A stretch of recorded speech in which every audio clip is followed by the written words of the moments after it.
So keeping on the theme of the future, I'm curious about your thoughts on AI in this. I mean, of course, in general, it's hard to know what effect AI will have. I mean, if you ask someone 10 years ago what the future was, they would say big data, perhaps. If you ask someone 100 years ago what the future is, they say, steam locomotives, like we can never get past this. So there's always a maybe a mindset of what's happening in our time is the future and will change everything. But even given that, I'm curious on your thoughts on AI and music and how it's going to impact it. I mean, we already have computer programs like FL Studio and GarageBand. We can make music on your computer. We have AutoTune, which can obviously change notes of music. So we've had an interaction of music and computers for quite a while now. But I'm curious what your thoughts on AI's impact on music are. Do you think that if someone thinks that music is just math, which is certainly an idea, because music is so math heavy, then perhaps an algorithm could create the mathematically most pleasing song. But in general, I'm just curious about your thoughts on the future of AI in music, knowing your understanding of psychology of music. Yeah, well, I think that probably the most likely evolution of applications we'll see in the near term, it all again has to do with music recommendation, right? So companies like Spotify or Pandora, it's all about like giving you what you want to hear in the moment, right? And that's not an easy problem because people differ in what they want to be consuming as music in any given moment. Sometimes they just want silence, So I think that, but I do think that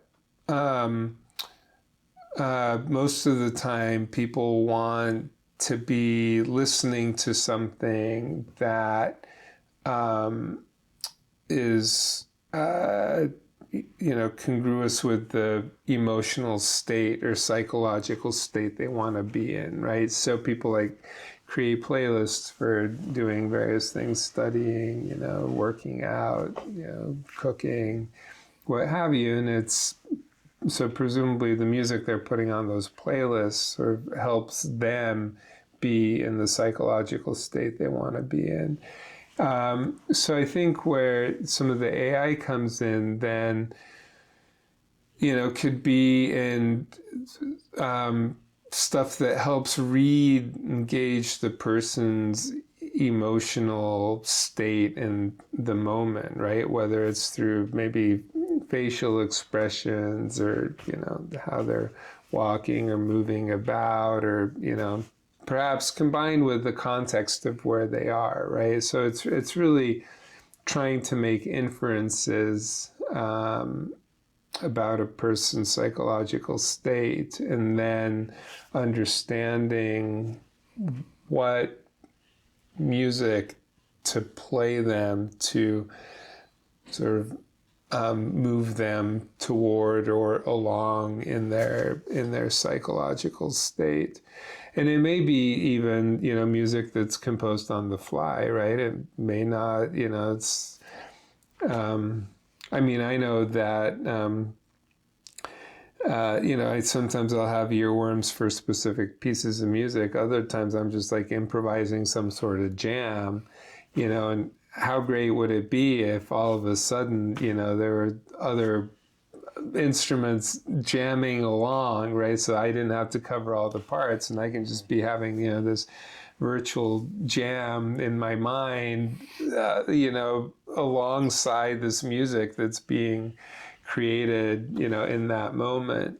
So I guess in that regard, this is something people have been trying to do for a while now, but it's using EEG or other types of sort of biological measures to actually compose music, in the moment. So I think that there, and again, and this whole trying to read a person's psychological state and use that either to select existing music or compose music, I think that's that's probably where AI ends up meeting up with music. So maybe like generating a custom playlist, maybe based on an algorithm of your mood, and maybe also putting generating music in there. I mean, when you said biometrics and EEG, what I immediately thought of is the Meta Ray-Ban glasses, or Meta Ray-Ban glasses, the ones that were released, the Orion ones that were like really augmented reality. You just put them on, you see a screen in front of you.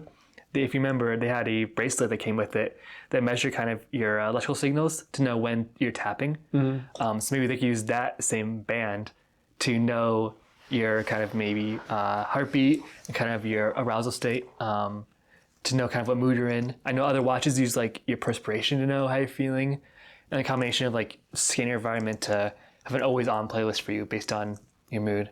So yeah, it's certainly interesting to think about. It's very hard to know where it'll go because, of course, I think we're in a big, I don't want to say bubble because that implies it's going to pop, but we're in a very highly hyped up AI moment right now. So yeah, it's interesting to hear that where you think it's going to go. Yeah, so it's interesting. So the large language models right now, they're trained on this principle of predicting, what word's going to come next. And so if you have that, good way of predicting, then you have a way of, generating what's going to come next because, it's the thing you would have predicted. And so what they do is they're really great at extracting, various statistical regularities that are, present in some huge corpus of input. And so, similarly with music, I mean, the rules of music in any particular system, but the most studied has certainly been Western tonal music. There are rules for how to compose and blah, blah, blah, and, chord sequences and, things like that. And so in that sense, it's a statistical thing that can be learned and that can then be emulated. And so I think for, actually, this is an interesting thing. I hadn't thought about it in this way, but, one of the problems for the large language models is, they just make stuff up. So it's the hallucination problem. With music, that may not matter so much. Oh, true. Right? Because it gets back again to the thing, with music, you're not necessarily trying to convey a precise message, right? So it doesn't matter if you get the words wrong necessarily. What you're doing is you're creating this soundscape for a person, and so you can create a whole bunch of really similar kinds of soundscapes that are still different from each other and interesting in that regard.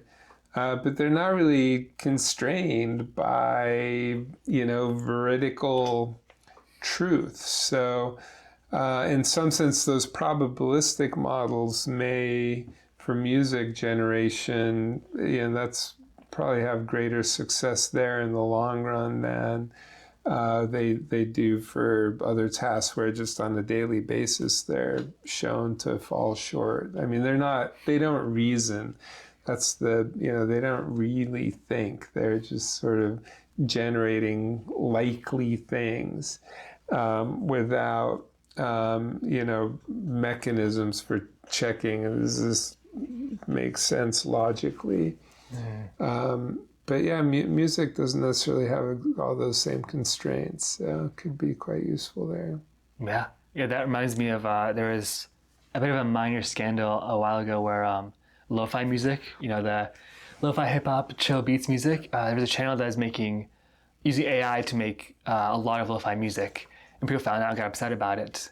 But it's really hard to tell with that because the lo-fi music on YouTube is very chill. You can almost not even hear some of the sounds sometimes, and it's also quite improvised.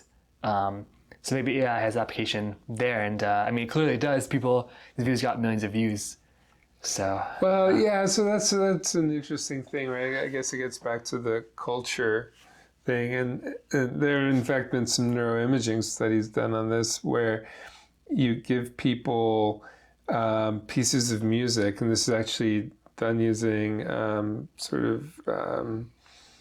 tone row music, so like Weber, Anton Weber, and then Schoenberg and folks like that. So piece of music, and you have people judge whether they're computer generated or human generated, right? And in fact, they're all human generated, but some of them people, judge as sounding computer generated, others as human generated. And what's interesting is for those pieces of music that people judge as being human generated, you see more activity in parts of the brain that are important for social cognition. Wow. And people will also say they like the human generated music more, right, than what they rated as computer generated. Again, all of it's human generated, right? So I think that there's sort of a aesthetic and moralistic overlay that we put on a lot of music, right? Where we might be outraged that a piece of music was, written by an algorithm, whereas you could, take the same piece of music, say that it was written by a human, all of a sudden we'd love it, right? So that's really doesn't have as much to do with the music itself anymore as it does with, all the social stuff that we lay on top of it. Yeah. Yeah, it brings up a good point. I mean, I'm pretty sure I remember reading that when in the West, when like a lot more singers started singing over classical music, there's outrage because it's believed that, oh, you just play instruments there, you don't sing over that in some context. So you're right, there's definitely a moralistic overtone we add to all this. And it's a very interesting time right now in the history books we've written about our decisions we make right now, that we make, just you and I. So it's been great having you on the podcast. We're nearing the end of the time. I wanted to go a bit more into the culture of music. Music is constantly evolving, like culture is. And do you have any predictions for where music will go in the next few decades? It's hard to know. We talk about AI with music, eventually AI making music, AI helping music. What about any other trends in music that you've seen or observed, even smaller trends, like year to year? Yeah, I wouldn't actually claim to be an expert in music trends or popular music or anything like that.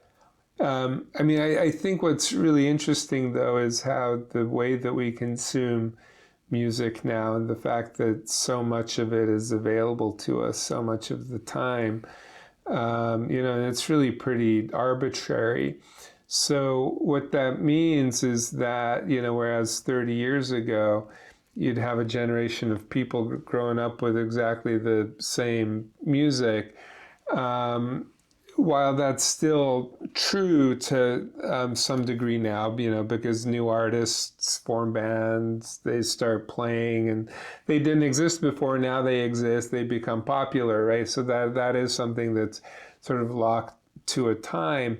But it's also the case that all this music, all these artists from the past are still heard now, maybe to a greater degree than they were before, and even by younger generations. And so I think that there's maybe less of that cultural generational effect in terms of music preferences and what's considered popular. And there's just so much opportunity now for people to find and be exposed to music of all sorts that they may be attracted to and consume and use in their everyday lives.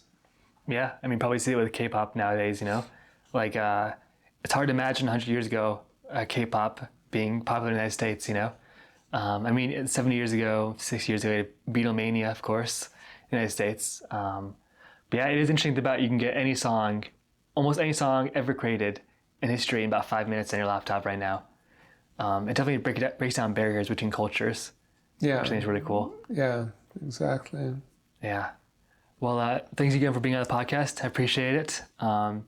Everyone, Professor Janata. Thanks for having me.